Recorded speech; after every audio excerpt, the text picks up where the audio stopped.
We are the agency that's committed to the Jewish community, and our goal is that when the Jewish community has a social service need and they look up to have it met, that JCFS is right there, that we're the first ones that they see.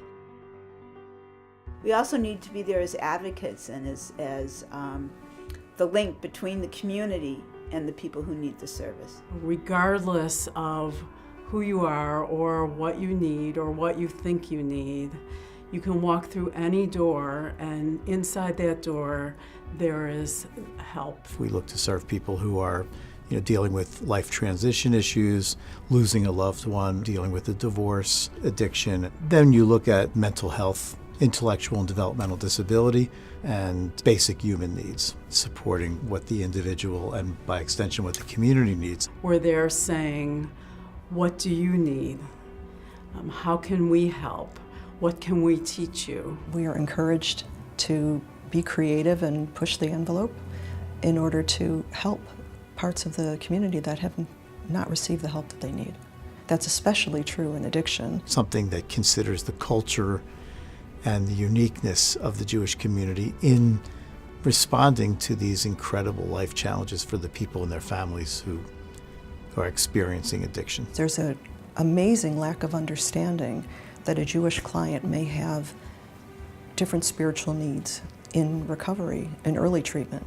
I've seen people cry, be amazed when they bring just a Hebrew word into their recovery. I think what makes this compelling is the community wanting a Jewish community response. Times change, and you have to keep up with, well, what worked back then doesn't work now, or what we used to do doesn't work, and how do you keep moving forward? The thing that we're thinking about the most heavily right now is how to serve the community of people with disabilities and their families. It's been an underserved population for decades. Heichal is a group home for adults with intellectual developmental disabilities. It's one of the first homes as part of the Jewish community in Chicago, and presently has 3 residents, 2 of whom are our children.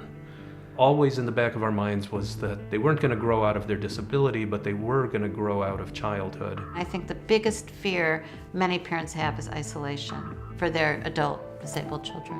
When they first moved in, we couldn't believe it. Like, they never had time to see us because they're having dinner parties and culture night, which they plan for 12 months, every month a different country. And here, everything they do is about their needs. So grocery shopping isn't this thing you have to get done. It's them planning what they need to do at the pace that they function. And now it's leading a life of their own, Right. which is hugely, it's powerful.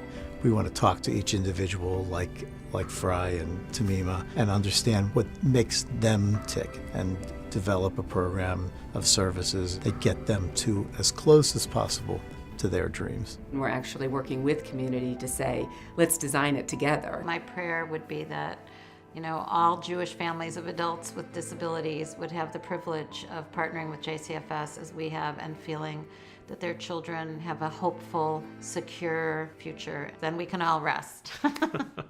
As much as we feel good about what we're doing now, that we're always looking at what we could do better, and also who we're not serving and how can we meet the needs of the community that we're not reaching yet. The Jewish community extends all over the Chicagoland area, and we want to be able to support those folks, even in areas where there's not that critical mass. One of our recent efforts has been to be into Oak Park and to collaborate with 2 of the synagogues there to embed social work services into the synagogues and into the community. We think it's just the beginning of a different way of making our services available to the broader community. It's creating a web of services in the community that will be really strong as it evolves over the period of years. It's all about the kids, the adults, the individuals who need services. We're mental health professionals on the front lines. Even on the hardest days, we know that we're making a difference. It's not possible to imagine, Really. frankly, what the community would look like without JCFS. There's still work to Wow. do, but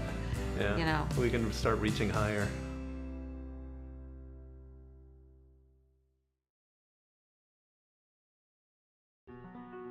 Mark and Fran, to me, are the epitome of what lay leadership is in the Jewish community. They serve as role models that I think many other people have appreciated and followed. I found myself once standing in a group of people at one of the receptions, and one person standing in a circle of friends said, "You know, you were my mentor many years ago." That's nice. And then 3 other people in that semicircle piped up and said the same thing to me, and we covered about a 20-year period in nice. that one very brief interchange.